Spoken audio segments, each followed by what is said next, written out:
ముగ్గురు ఒకరికొకరు దూరంగా నిలబడి ఉన్నారంటే పరిచయాలు చేసుకోలేదా? లేదు సార్. ఈ పరిచయాలు ఇక్కడే మర్చిపోవాలి. ఇక్కడి నుండి వెళ్ళిపోయాక ఒకరి కాంటాక్ట్లో ఇంకొకరు ఉండడానికి వీల్లేదు.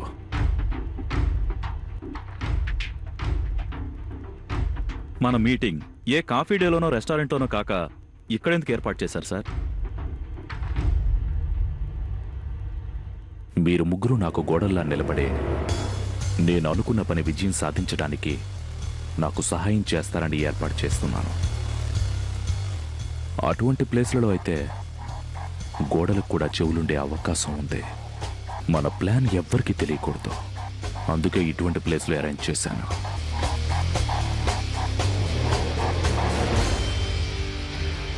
మంచి మాటలైతే అటువంటి ప్లేస్లో ఉండాలి. కుతంత్రాలైతే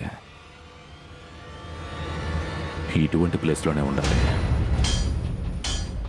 కమింగ్ టు ద పాయింట్, అదే చెప్పబోతున్నాను.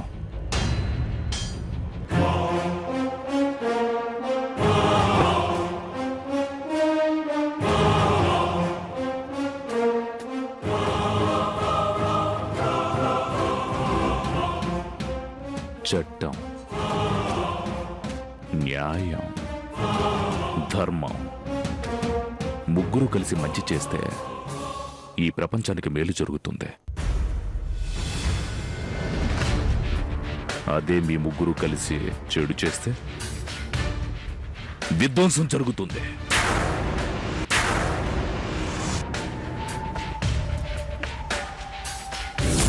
నాకు శవం కావాలి.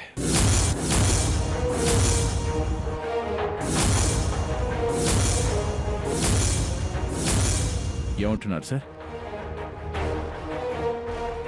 ఎస్, నాకు శవం కావాలి. సెవెన్ దేవుని సార్, ఎప్పుడు కావాలంటే అప్పుడు మా హాస్పిటల్ మార్చిలో ఏర్పాటు చేస్తాను. దేనికి నా తొందరపాటు పనికిరదు. చెప్పేది సరిగ్గా వినాలి. Sorry sir. నాకు కావాల్సిన శవానికి కొన్ని నియమ నిబంధనలున్నాయి.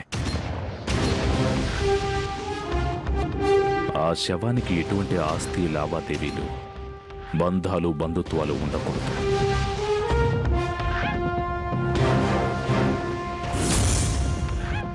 ఇంతకు ముందెప్పుడు ఎటువంటి క్రిమినల్ కేసులు ఆ శవం మీద ఉండకూడదు.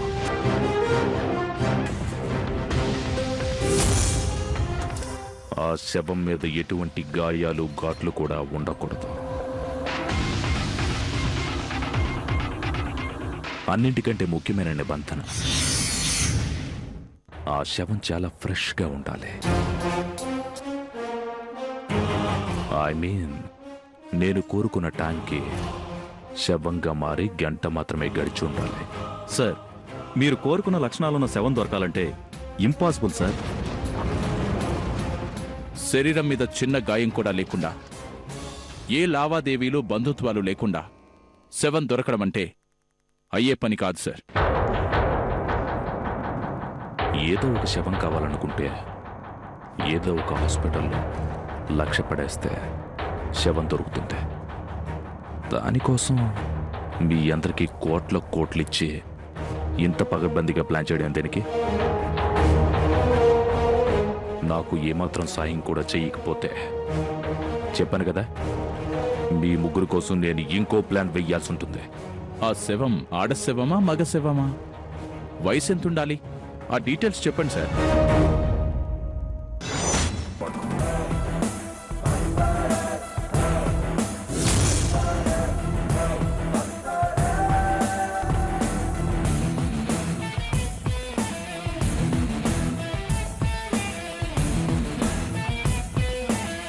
సారీ సార్, సీరియస్ అవ్వకండి. మీరు కోరిన లక్షణాలు ఉన్న శవాన్ని తప్పనిసరిగా ఏర్పాటు చేస్తాను. ఎప్పటి వరకు కావాలి సార్? చెప్తాను. ఎప్పుడు, ఏ టైంలో కావాలో ముందే ఇన్ఫార్మ్ చేస్తాను. అవును సార్, ఇంతకీ ఆ శవంతో మీరేం చేయబోతున్నారు? మేమేం చెయ్యాలి? నేను చెప్పింది మాత్రమే మీరు చెయ్యాలి. అనవసరమైన క్వశ్చన్స్ వెయ్యకూడదు. ఏం చెయ్యాలో, ఎప్పుడు చెయ్యాలో మన నెక్స్ట్ మీటింగ్లో చెప్తాను.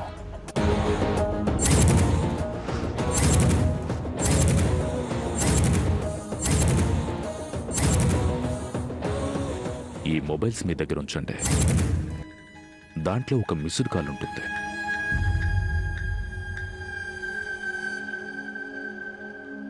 ఆ మిస్డ్ కాల్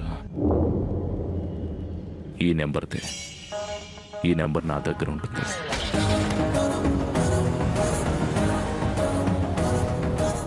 ఈ నెంబర్ నుంచి తప్ప ఏ నెంబర్ నుంచి మీకు కాల్ వచ్చినా మీరు లిఫ్ట్ చేయకూడదు.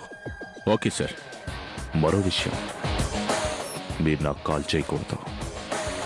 అవసరమైనప్పుడు నేనే మీకు కాల్ చేస్తాను. Okay sir. నేను అనుకున్న పని పూర్తయ్యే వరకు మాత్రమే ఈ మొబైల్స్ పనిచేస్తాయి. ఆ తర్వాత ఆటోమేటిక్గా పని చేయవు. ఇక మీరు వెళ్ళొచ్చు. Okay sir.